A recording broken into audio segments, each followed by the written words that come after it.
Everybody, we just arrived! Puerto Princesa! Palawan!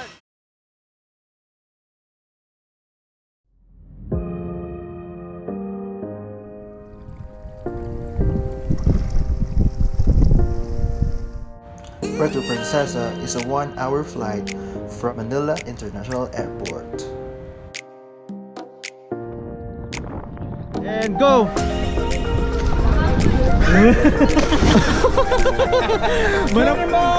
Bana penguin na nag... Good morning everybody, it's Monday morning and we are heading to Puerto Princesa, Palawan with this guy and the other two guys right there.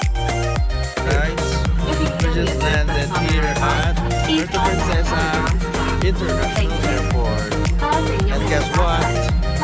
We arrived earlier. Ladies and gentlemen, we have just landed at Puerto Princesa International Airport. Welcome to Palawan. Everybody, we just arrived! Puerto Princesa! Palawan! Number wahid ba? Alright!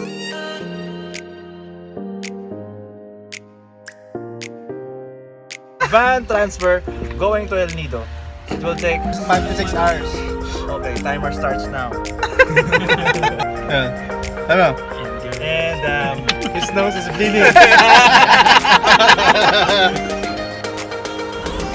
From Puerto Princesa International Airport, we booked a van going to El Nido for 500 pesos each. On the first half of the trip, you will have a small stop on a carinderia.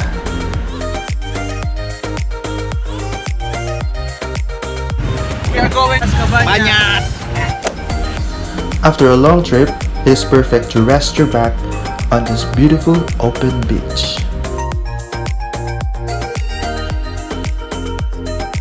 So guys, we stayed here in Las Cabañas for the whole afternoon and then we are now witnessing this beautiful sunset. Hey,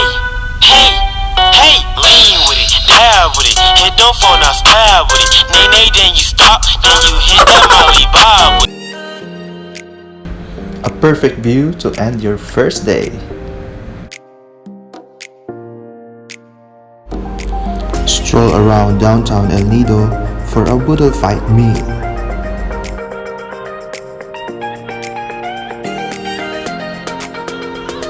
The next morning, but we cannot spend more time on our every stop, okay?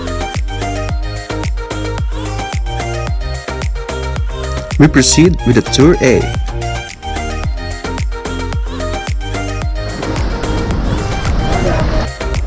Tour A consists of 5 island destinations. Snorkeling gears and life jacket are provided.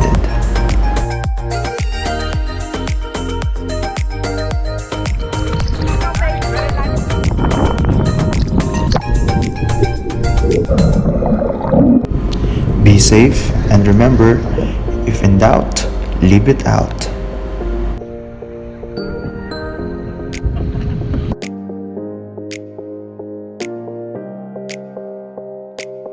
We just finished 7 Commando Island.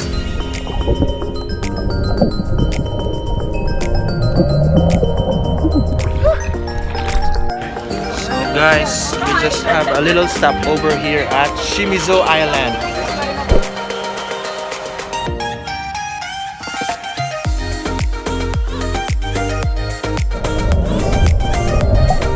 So we will be staying here for 20 to 1 hour. We can have snorkeling here.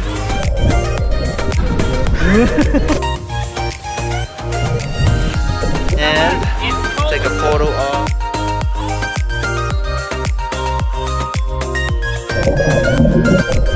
Right after that, we will also have our lunch.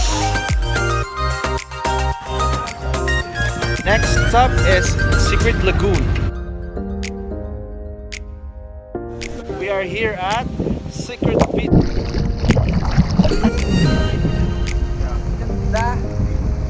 Right there is a secret lagoon.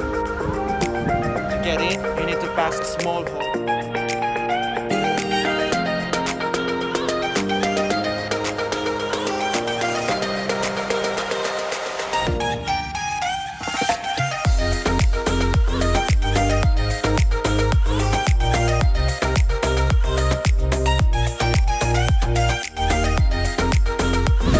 And then you will see it.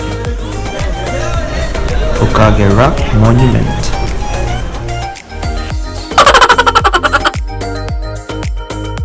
So right now we're just waiting for others Meanwhile, to enjoy spectacular view of El Nido.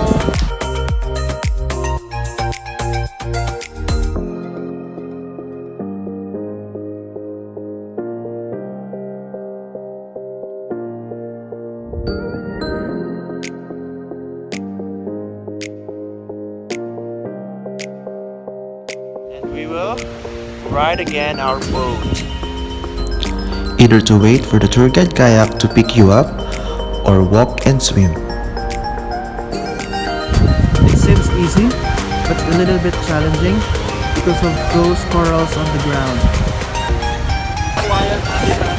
So guys, we just finished exploring the beach of Secret Lagoon and we are now heading to the big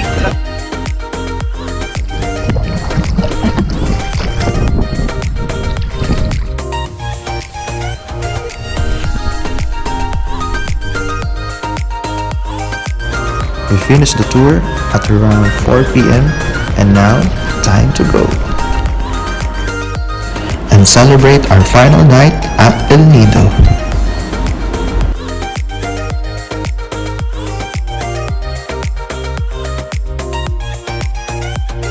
It was an extremely fun and affordable vacation with my good old friends. But We're here at Puerto Princesa International Airport and we are now bound to Manila, but our flight is delayed for an hour. nonetheless, we all enjoyed our short stay and hope to see you guys on my next. Bye!